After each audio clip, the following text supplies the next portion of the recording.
Hi friends, welcome to எஸ்கா craft channel. இன்றைக்கி வீடியோவில் நம்ம பழைய ஃப்ராக்கை வச்சு தாங்க ஹேண்ட்பேக் செய்ய போகிறோம். வாங்க, இந்த மாதிரி பழைய ஃப்ராக் எடுத்துக்கிட்டேன். இப்போ பாருங்கள், 3 கிளாத் இருக்குது. நெட்டு கிளாத்து, பாலிஸ்டர் மாதிரி அது மாதிரிக்கு, அப்புறம் ஒரு பஞ்சு கிளாத் இருக்குது. இப்போ நான் நடுப்பகுதியிலேருந்து அந்த காட்டன் கிளாத் மாதிரி நெட்டு கிளாத்தை மட்டும் 3ஐயும் சேர்த்து நான் கட் பண்ணி இந்த மாதிரி எடுத்துக்கிறேன். பாருங்கள், இந்த மாதிரி எடுத்துக்கிட்டோம்னா எந்த ஒரு இதுவும் இல்லாமல் நம்மளுக்கு நீட்டாக வரும் அழகா. அதனால் நான் எடுத்துக்கிட்டேன். பாருங்கள், இந்த மாதிரி கட் பண்ணி எடுத்துக்கோங்க. பொறுமையாக கட் பண்ணுங்கள். கோணமாலாம் கட் பண்ணிட்டோம்னா நம்மளால் ஒன்றும் பண்ண முடியாது. அதனால் இந்த மாதிரி கட் பண்ணி எடுத்துக்கிட்டேன். 3 பீஸாக வந்துடுச்சு.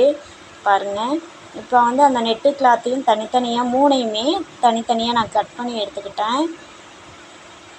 1 பை 1ஆக கட் பண்ணி எடுத்துக்கிட்டேன். பாருங்கள், இப்போ அந்த பாலிஸ்டர் மாதிரி இருந்தது பார்த்திங்களா, அதில் நீங்கள் டேப்பு துணி கடையிலலாம் டேப் வச்சு அளந்து இது பண்ணுவாங்களோ, அந்த மாதிரி டேப் இருந்துச்சுன்னா அந்த டேப் வச்சு நீங்கள் அளந்துக்குங்க. நான் என்னோடய குத்து மதிப்படி நான் அளந்து எடுத்துக்கிட்டேன். இப்போ அதே அளவில் நெட்டு கிளாத்தையும் எடுத்துக்கிட்டேன், அதையும் கட் பண்ணி எடுத்துக்கிட்டேன். பாருங்கள், 2ஐயும் சரிசமமாக வச்சு இப்போ நம்ம தையல் போட்டுக்கலாம். இந்த மாதிரி நான் சங்கிலி தையல் தான் போட்டிருக்கேன். உங்களுக்கு எந்த தையல் வேணால் போட்டுக்கோங்க. கையில் தைக்கிறதா இருந்தால் சங்கிலி தையல் போட்டிங்கன்னா நல்லாயிருக்கும். மிஷின் இருந்துச்சுன்னா மிஷினில் தைச்சிக்கோங்க, தையல் மிஷினில். என்கிட்ட மிஷின் இல்லை, அதனால் நான் கையில் தான் தைச்சிருக்கேன். இந்த மாதிரி தைச்சி எடுத்துக்கிட்டேன். இப்போ இப்போ 2 பக்கமும் அந்த பிசுறாக இருக்குது பார்த்திங்களா, அதை நான் கட் பண்ணி எடுத்துக்கிட்டேன். அந்த மாதிரி சுற்றிலும் கட் பண்ணி எடுத்தாச்சு. இப்போ பாருங்கள், நீட்டாக இருக்குது.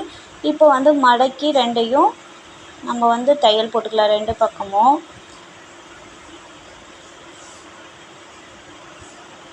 இப்போ நான் 2 பக்கமும் தையல் போட்டுட்டேன். பாருங்கள், எந்த ஒரு இதுவும் இல்லாமல் நல்லா நீட்டாக இருக்குது.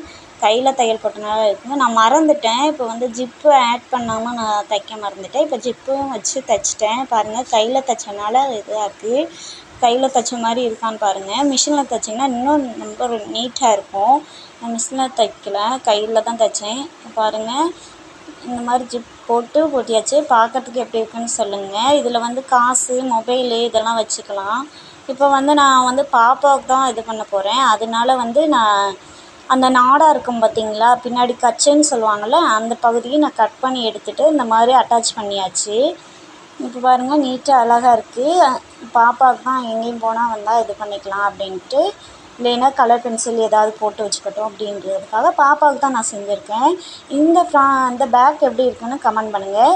இந்த வீடியோ பிடிச்சிருந்தா சப்ஸ்கிரைப் பண்ணுங்கள், மறக்காமல் கமெண்ட் பண்ணுங்கள், லைக் பண்ணுங்கள், ஷேர்